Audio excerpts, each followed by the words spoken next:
नमस्ते दोस्तों, काफ़ी दिनों के बाद आप लोगों के लिए एक रक्षाबंधन स्पेशल सोहर लेकर के आई हूँ। उम्मीद करती हूँ आप लोगों को पसंद आएगा।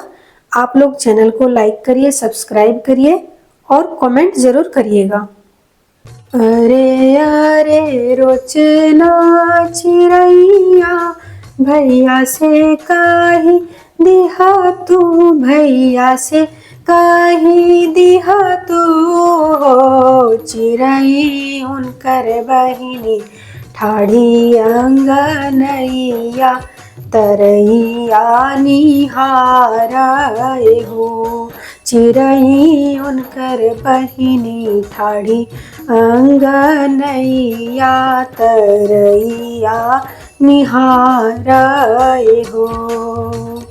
अरे अरे रोचना चिड़ैया, भैया से कही दिहा तू, भैया से कही दिहा तू हो। चिड़ै उनकर बहिनी ठाढ़ी अंगनैया, तरैया निहारै हो।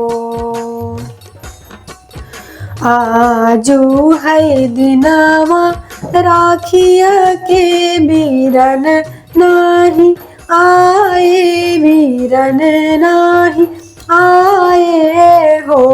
चिड़ै जाई तू भैया के बतावा, बहिन दुखी हो रही हो। चिड़ै जाई तू भैया के बतावा, बहिन दुखी हो रही हो।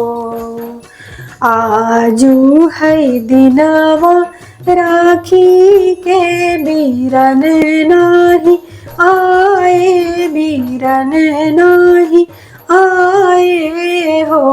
चिड़ै उनकर बहिनी ठाढ़ी अंगनैया, तरैया निहारै हो।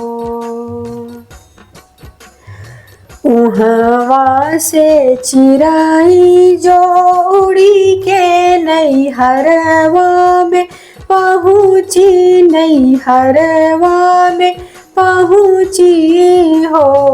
बहिनी भैया दुआरे नीमा पेड़वा, चिड़ै लागी बोलाए हो।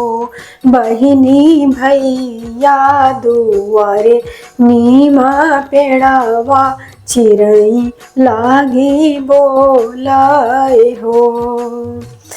चिड़ै जो पहुँची नैहरवा, भैया से लागी बोले, भैया से लागी बोलाए हो। भैया तोरी बहिनी ठाढ़ी अंगनैया, तरैया निहारै हो।